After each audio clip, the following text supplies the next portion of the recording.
Elena Mitchell hadn't stepped foot in her childhood home on Willow Lane in nearly 7 years, not since the day her father's will was read and her name was absent from every page. The autumn wind tugged at the hem of her blazer as she stood in the cracked driveway, staring at the modest brick house where so many memories, good and terrible, were sealed inside. The shutters were new, painted a soft colonial blue that didn't match her memory of faded green. The porch swing was gone. The mailbox now read, Hastings. Not Mitchell. She hadn't planned this. Not really. The letter came on a Tuesday. An old friend of her father's, someone she barely remembered, writing to tell her he'd been keeping something for her. Something your father intended you to have, but never told anyone. He was conflicted, and then it was too late. Meet me. It's time you knew everything. She almost threw the letter away. But grief is a strange kind of gravity. It pulls you into places you swore you'd never go again. Inside the car, her hands trembled. Her phone buzzed. A text from her sister, Rachel. Rachel, don't show up today. This is our weekend with the house. You forfeited your rights years ago. Elena didn't reply. It was never about the house, really. It was about what the house represented. Elena had been the oldest, the overachiever, the caretaker when their mother got sick, the one who dropped out of her dream school to help keep the family going. Rachel, the baby of the family, had always been the favorite, something no one ever said aloud but everyone understood. Rachel was the one who still lived close, still baked cookies with their father after Elena moved away, still smiled at family brunches while Elena sat quietly, watching her father's affection pool in only one direction. Their father's will had named Rachel the sole heir. Not just the house, everything. The savings, the land, the cars, even the antique shop they both helped build when they were teenagers. The lawyer had shrugged when Elena questioned it.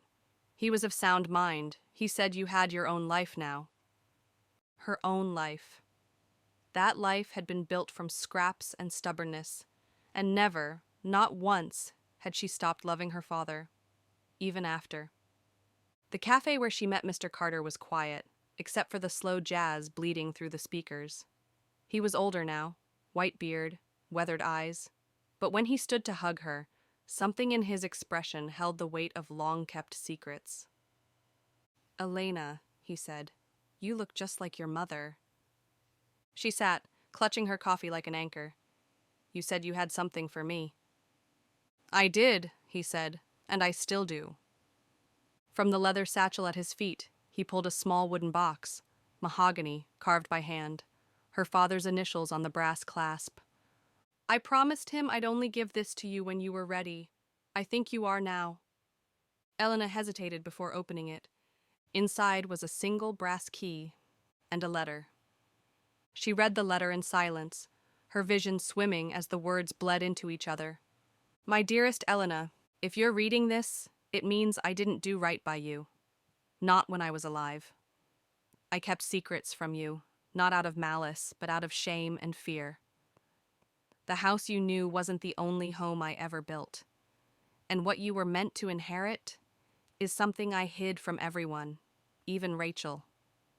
This key belongs to the cottage at 412 Sparrow Hill, the one behind the orchard your mother and I bought in secret before she got sick.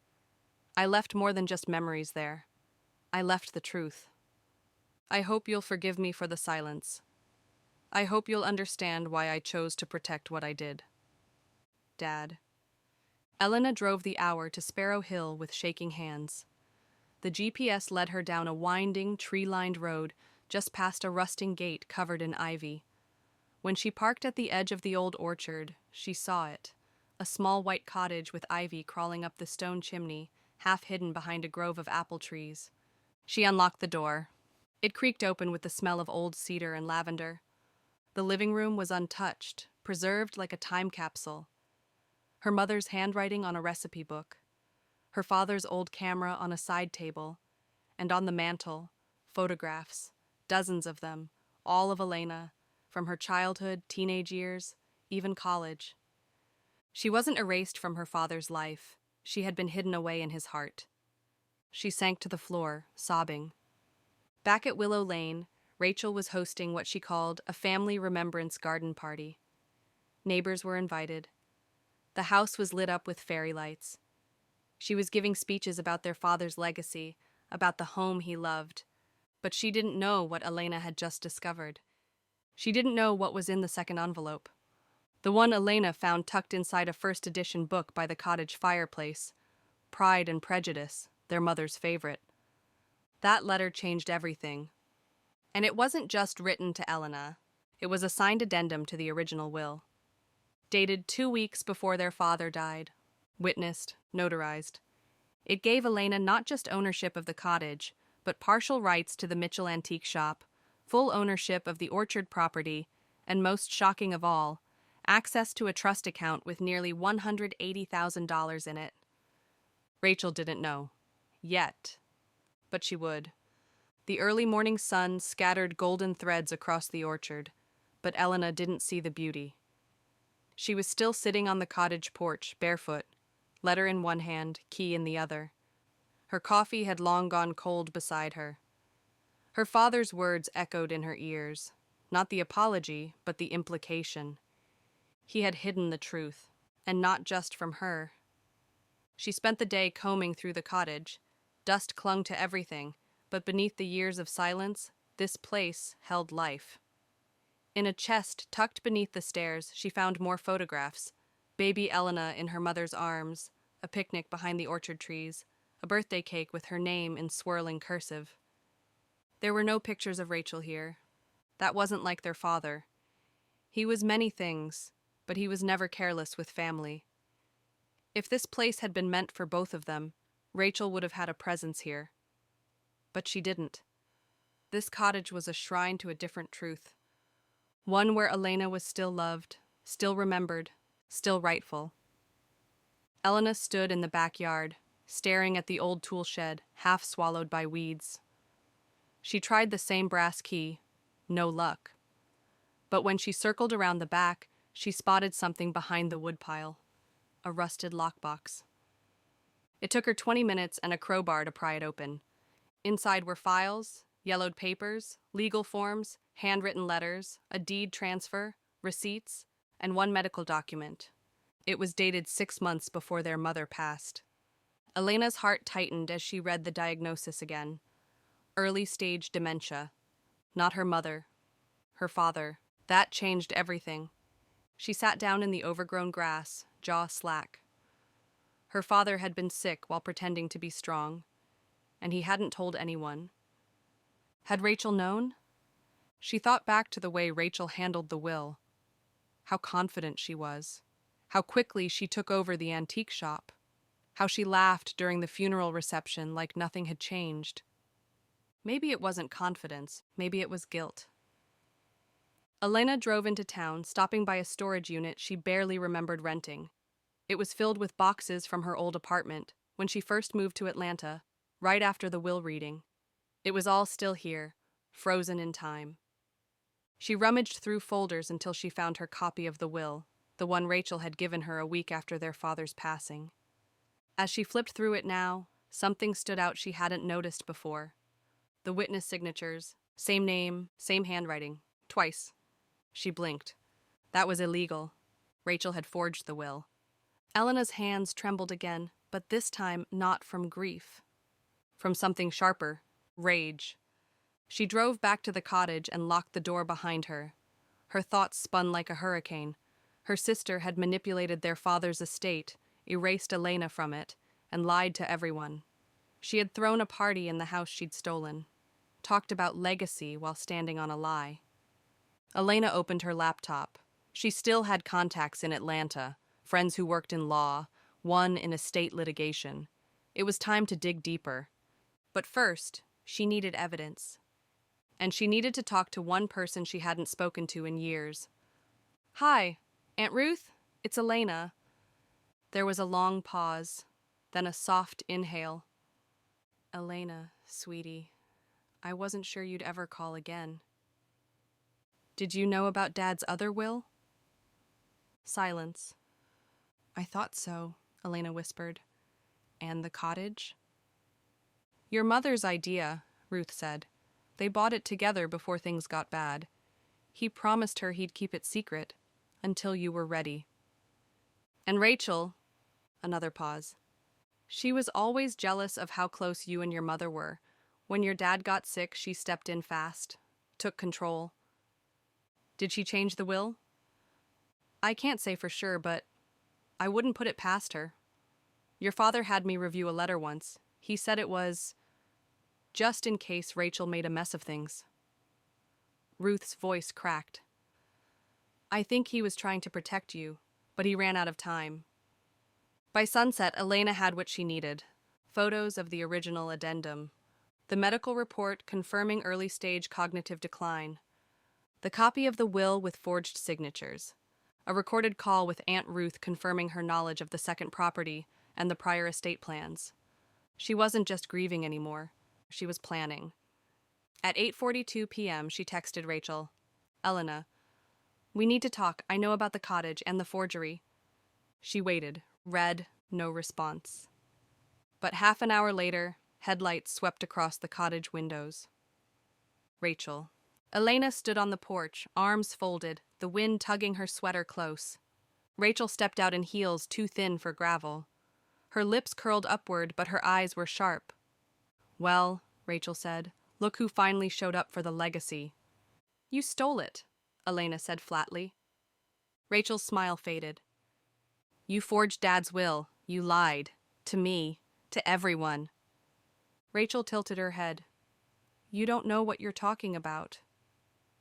I do, Elena said, pulling out the folder from the side table. I have Dad's real will, his trust, medical records, witness testimony, and I already made a call to a lawyer. Rachel didn't move, but her eyes flickered. Elena, she began, her voice suddenly soft, we can work something out. Elena laughed bitterly. Number you made sure I got nothing. And now I'm going to take back everything. The confrontation outside the orchard cottage hung in the air like the sting of a hard slap. Rachel didn't say another word. She stared at Elena, as if trying to calculate whether her sister was bluffing, or whether everything she'd carefully built was about to collapse. Then she turned around, marched back to her car, and peeled away down the gravel drive without another word. Elena didn't flinch. She had already decided she wasn't going to scream, she wasn't going to cry, she was going to win. The next morning, Elena sat across from Jeremy Linwood, a probate attorney with a face like carved granite and a reputation for dismantling shady estate cases. He had been her friend's colleague back in Atlanta, and after reading the documents she brought, he leaned back in his chair, visibly intrigued. You said your sister submitted this version of the will after your father passed? Yes. She gave me a copy, but never shared it with the rest of the family. And this one, Jeremy held up the addendum Elena had found in the cottage, includes a notarized signature from your father, his attorney, and 2 different witnesses. Not the same duplicated name we see here on Rachel's version. Elena nodded. I've got more. A recorded phone call from my aunt. Emails from Dad's doctor noting memory lapses starting months before he supposedly updated the will. Jeremy nodded, tapping his pen. You've got something solid. With the orchard deed, the trust account, and the medical documentation, we can file a petition to invalidate the forged will and reinstate the original, plus criminal charges if you want to go that far.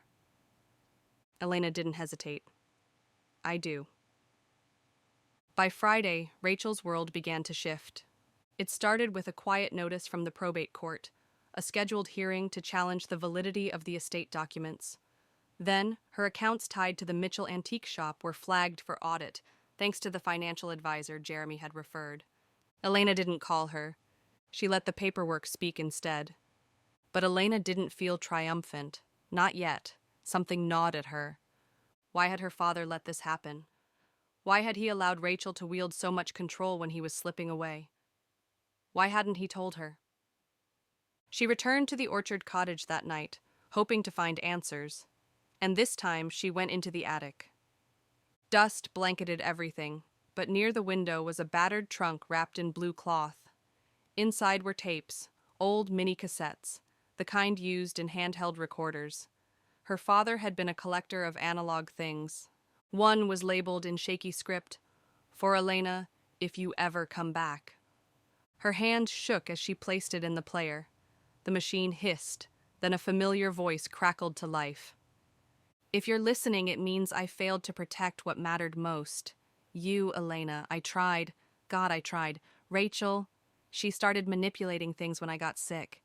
I didn't want to believe it, but she was clever, and I was tired. She told people you left because you didn't care, that you were always too busy. She isolated me from your aunt, from everyone. But I kept this place. I left what I could for you here. Your mother and I always said this orchard was yours. She made me promise. I hope you remember the smell of her apple pies, the way she used to sing when she made them. This place was built on that kind of love, not what Rachel turned the other house into.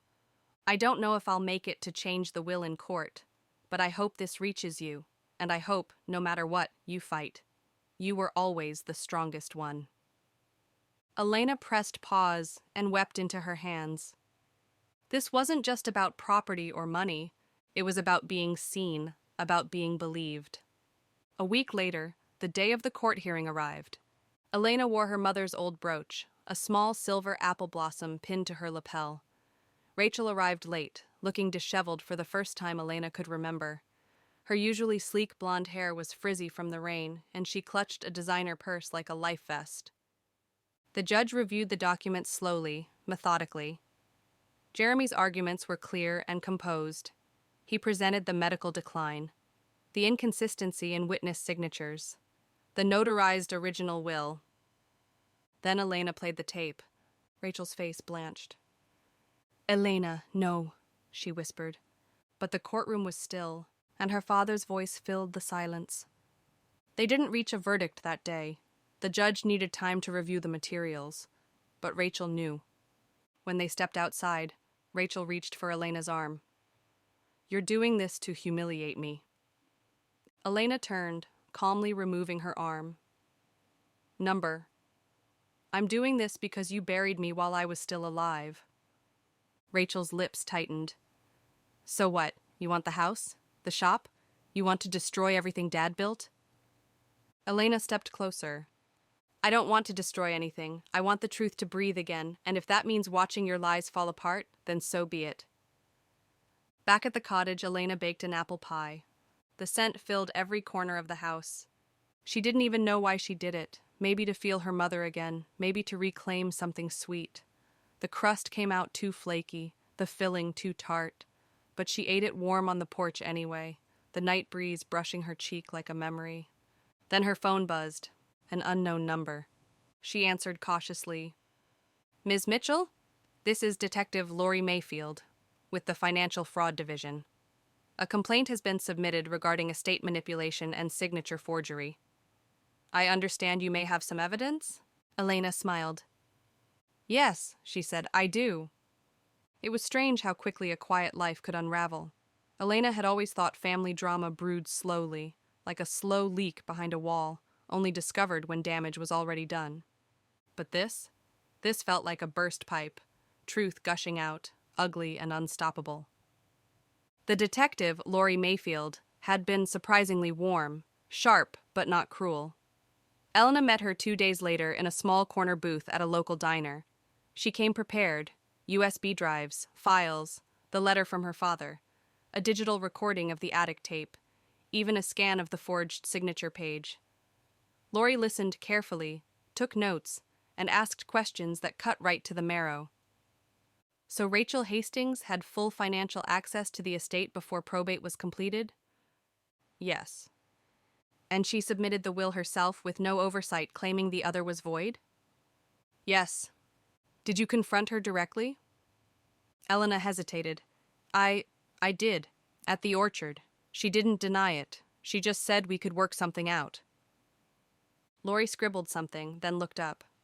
People like your sister usually don't fold until they feel the law breathing down their neck. That law came knocking on Rachel's door 3 days later. The notice wasn't for arrest, not yet. It was a formal inquiry into the estate's mismanagement and forgery suspicion. But it hit like thunder. Elena didn't need to hear it from Rachel. She saw it in the community Facebook group, in vague posts from neighbors talking about Mitchell family drama, and surprising developments at the antique store. Someone even uploaded a picture of Rachel angrily storming out of the courthouse in heels that caught on the sidewalk crack. The town of Fairhope was small. Gossip moved faster than facts. Elena tried not to indulge in the satisfaction. Tried. But when she visited the orchard again and stood by her mother's favorite apple tree, now blooming with quiet white petals, she allowed herself one whispered word. Good. The next few days, she worked with Jeremy on a full asset review. It turned out that the antique shop had been used as collateral for a second mortgage, one Rachel had signed under the business's name, without board consent. That was a felony. The bank hadn't even known the store had two owners listed in the original incorporation. Her father had added both his daughters to the business documents years ago. Elena had signed nothing, but she was still technically 50% owner. Rachel was unraveling fast, but then came the letter, folded once, hand-delivered by the clerk at the shop. No return address, just her name. Elena, I'm done fighting you. You want the orchard? Take it. The cottage? Take it. The trust? Fine. But leave the shop alone. It's the only thing I have left. You haven't worked a day in it since college. You don't know what it's like to hold something dying in your hands and pretend it's still breathing. Don't destroy me completely. Rachel. Elena stared at the words. She'd expected a legal threat, not a plea. But something about it felt off. Rachel wasn't the kind to fold like that, not unless she had a plan. Later that evening, Jeremy called. She's trying to transfer the shop's ownership. What? She filed paperwork this morning trying to move the business title to a third-party LLC, probably a shell company. If it goes through before the court freezes the assets, she could offload everything. Elena felt heat crawl up her neck. That's fraud. It is, but it's also fast, faster than court. What can I do? Jeremy's voice was calm. There's one option. You file for emergency injunction. It freezes all transactions until ownership is sorted. And how long would that take? If we file it tonight, she'll be served by morning. Elena took a breath. Do it. That night, she drove to Willow Lane. Not to see Rachel, to see the house, the home that had once been hers, before betrayal and paperwork and the strange erasure of memory. She parked across the street and sat in the darkness, staring at the glowing windows. A birthday banner hung from the porch railing. Balloons bobbed slightly in the breeze. There was a party going on. Rachel had guests. Laughter floated out through the open windows. Elena even saw their cousin Nina's curly head bouncing past the dining room curtain. It didn't make sense. Who throws a party while their life is imploding? Unless it wasn't about celebration. Unless it was distraction. Elena's eyes narrowed. She stepped out of the car, crossed the street slowly, and walked right up to the mailbox. Slipped on gloves, opened it. Empty. But as she turned to leave, she noticed something just beneath the porch. A fireproof lockbox, small, half hidden behind a curtain of ivy near the crawl space. It was the same kind their dad used for business papers. She hesitated only a second before prying it free. Inside, documents, flash drives, bank statements, a copy of the will, the fake one, with editing marks on it. She exhaled slowly. Got you. When Rachel opened the door, the party noise spilled out like champagne fizz. Elena, she said stiffly. I just came to deliver this, Elena said, holding up a thick envelope. Emergency injunction. The court will serve you in the morning. But I thought I'd be kind and save you the embarrassment. Rachel's face drained of color. You're insane. No, Elena said softly. I'm free. And then she handed over the second envelope. The one with the flash drive. The photos of her forging their father's signature. The proof of the fake LLC, the stolen trust transfers. Elena leaned in close. Burn this house down if you want, Rachel. I've already built my own. She turned and walked away. Back at the cottage, she opened the window and let the wind sweep through. She didn't need revenge to feel whole. She needed truth. And now, she had all of it. The morning after the party, Elena awoke to silence. Not the uncomfortable kind, the peaceful kind.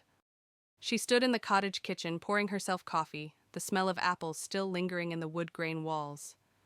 The injunction had been filed. The box of evidence was now with Detective Mayfield. The town was starting to whisper, louder now. Rachel's name was no longer just a symbol of grace and community charm. It was starting to curdle. Around 9:15 a.m., Elena received the call from the courthouse. The judge had reviewed the emergency filings. The antique store was frozen. The orchard was safe.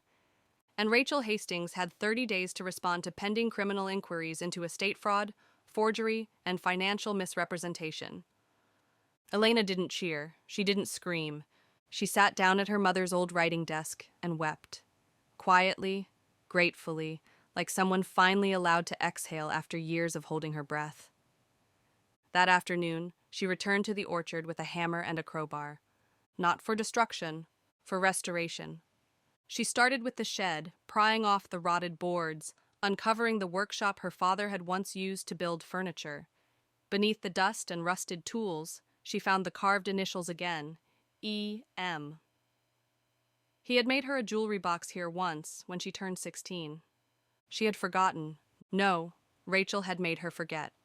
The inheritance wasn't just legal or financial, it was emotional. Elena had inherited the pain, the loss, the invisibility. And now, finally, she was reclaiming the rest.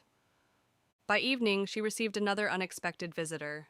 Not Rachel, but Mr. Carter, the family friend who'd first handed her the wooden box with the key. He arrived in a vintage green pickup, stepped out holding a manila envelope and a solemn smile. "Elena," he said, tipping his cap. "Mr. Carter, come in." He shook his head. "I won't stay long. I just wanted you to have this. Your father left me one last thing to deliver, if things ever got bad."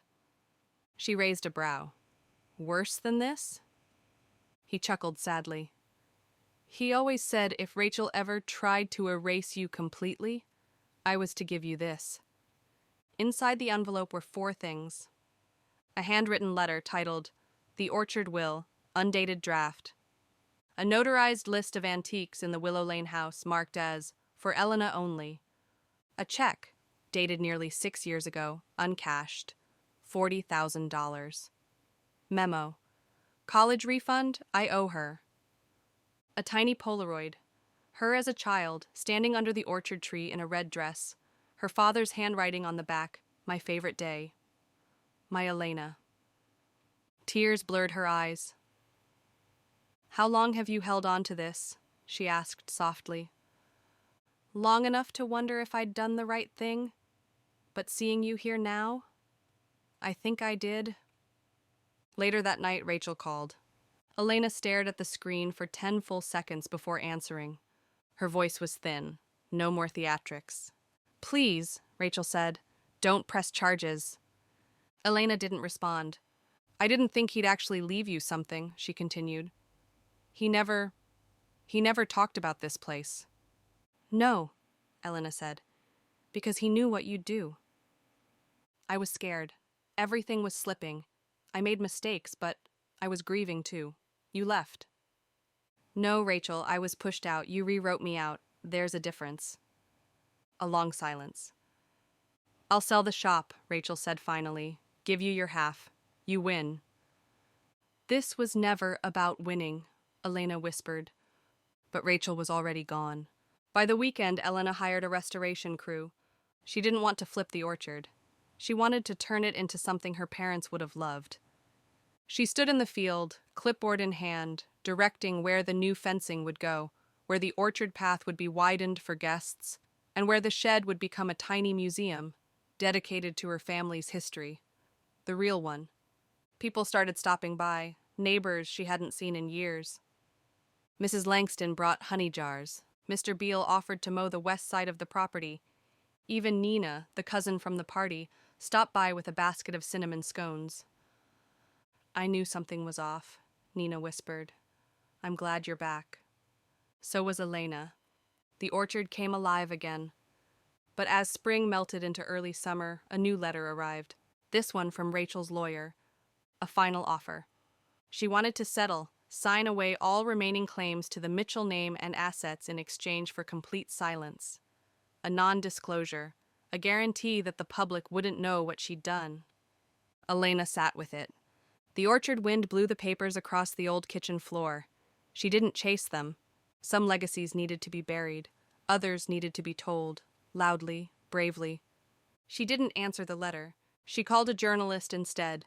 Elena stood beneath the apple tree that had grown crooked with age, its branches now heavy with blossoms and bees.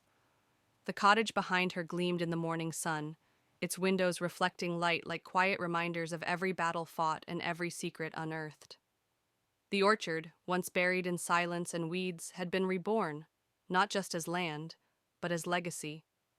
A small white sign had been placed beside the gate. The Mitchell Heritage Orchard, in memory of Thomas and Grace Mitchell. Below it, in Elena's own handwriting, "Truth grows here." The article came out on a Wednesday.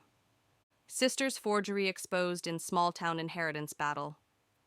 The journalist from the Fairhope Chronicle hadn't needed much prompting, just the court documents, a few tapes, and one painful interview. Elena hadn't spoken ill of Rachel. She didn't need to. The facts told their own story, and the town was ready to listen. The piece went viral locally. People remembered Thomas Mitchell as the man who'd restored half the town's antique furniture. They remembered Elena as the quiet daughter who left too soon. Now they understood why. Rachel vanished within a week. She sold the Willow Lane house at a loss and transferred ownership of the antique shop to a local preservation fund, likely under pressure from her new attorney, who was desperately trying to keep her from being prosecuted. In exchange, Elena signed the non-disclosure, but only regarding the financials. The truth was already public. Rachel had nothing left to suppress. And Elena? She had everything. The orchard launched its first open day in early May. Children ran barefoot between rows of trees. Couples posed for photos in the dappled light. Elderly women reminisced about pie contests and lemonade stands. Elena stood near the shed-turned museum, now filled with family photos, woodworking tools, and a recorded loop of her father's voice reading from his journals. She watched a woman kneel beside a framed photo of Grace Mitchell and whisper, "I missed her pies," before dabbing her eyes with a tissue. It felt right, whole. Later that evening, Jeremy arrived with a bottle of cider and a crooked grin. "To justice," he said, raising his glass. "To healing," Elena replied, clinking hers gently against his. He leaned against the porch railing. "So what now?"